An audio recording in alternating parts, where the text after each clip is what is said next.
Good morning, comrades. It's a pleasure, it's a privilege, it's an honor to be with you today and with so many fine revolutionary people. My presentation is going to segue from Comrade Gabriel's presentation. It's on the evolving and intensifying U.S. military mission in Latin America and in the Caribbean. And upon assuming his presidency, Joe Biden, in his first major foreign policy address, said, "America is back."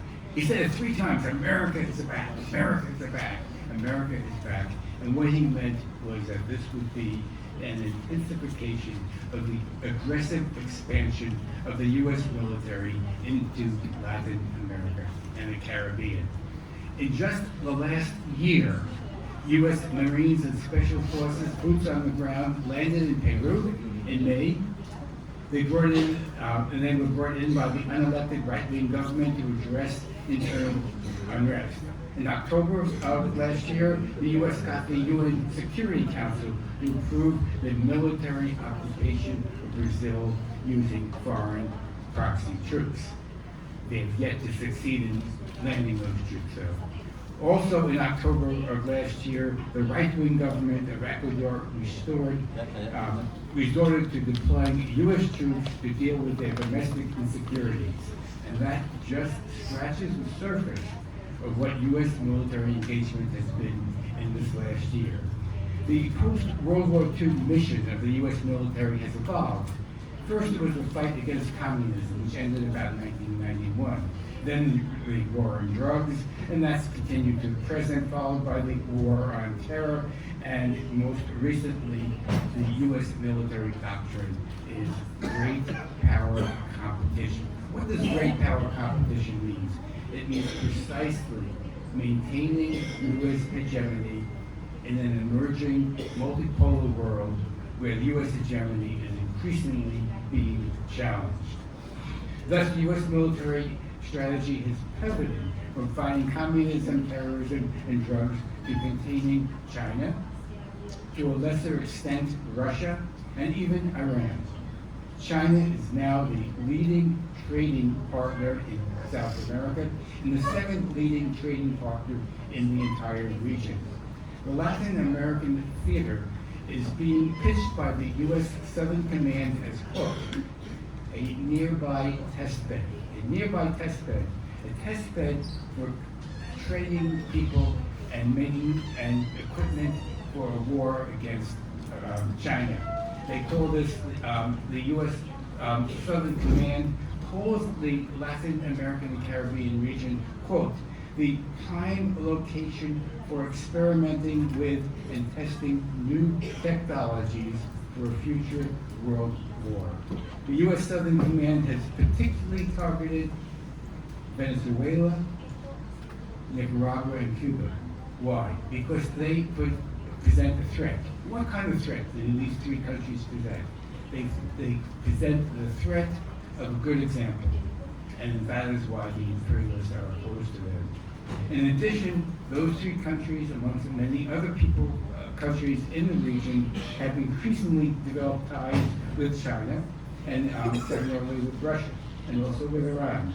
So this is the key strategy of the U.S. command, is to create this unity in the hemisphere. Talk about militarizing diplomacy.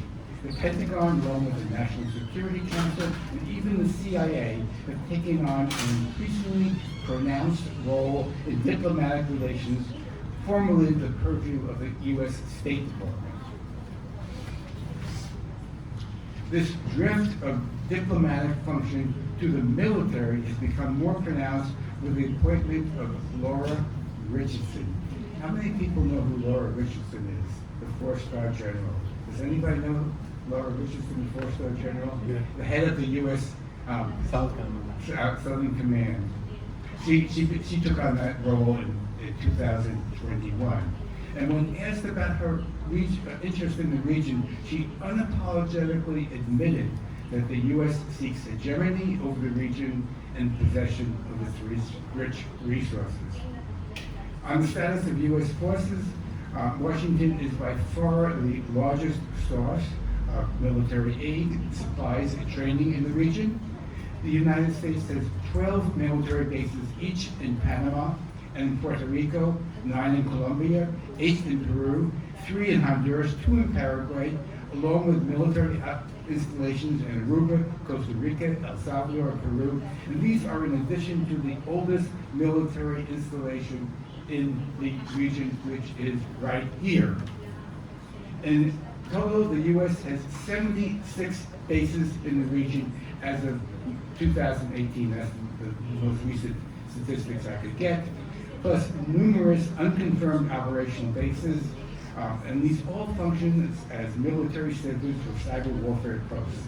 These installations are notorious for their lack of transparency and accountability, and in addition, they cause ecological damage with little or no provision for environmental cleanup.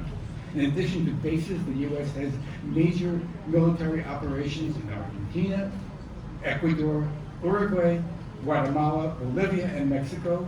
Colombia is a global NATO partner, and soon it looks like Argentina will be as well. Brazil is already a, quote, extra NATO preferential ally. And the U.S. National Guard has active partnerships with militaries in 24 of the regional countries in this region. The development of U.S. military tactics. Back in the old days, the bad old days of 1898 to about 1934, the U.S. military simply and nakedly sent troops to take over first Cuba, then the Dominican Republic, Haiti, Honduras, Mexico, Nicaragua, and Panama. In the post-World War II years, the U.S. still overthrew governments not to its liking using the old-fashioned way in Grenada in 1983 and Panama again in 1989. But for the most part, the U.S. has developed more sophisticated means of asserting its control. U.S. tactics now incorporate proxy armies. Mercenaries were deployed in 1961, right here in Cuba, in the Bay of Pigs. Later in Nicaragua in 1981 to 1990, the Contra War, and both of those interventions were very fortunately resisted successfully. Increasingly, in the last 90 years or so, covert operations have been employed. The CIA was created in 1947. The agency helped engineer the overthrow of the Guatemalan president Arbenz in what has become known as the first of many CIA coups in the Americas. From 1975 to 1980, the U.S. coordinated Operation Condor, installed military dictatorships in Argentina, Bolivia, Brazil, Chile, Ecuador, Paraguay, Peru, and Uruguay. And in the 1980s and early 1990s, the U.S. sponsored dirty wars in El Salvador, Guatemala, Nicaragua. In 1991 and again in 2004, the U.S.-backed troops, U.S.-backed coups were perpetrated in Haiti, and those were followed by coups in 2009 in Honduras and in 2019 in Bolivia. Both of those coups have fortunately been reversed. The U.S. has also fomented numerous unsuccessful coups against Venezuela, most notably in 2002, but continuing to this very day.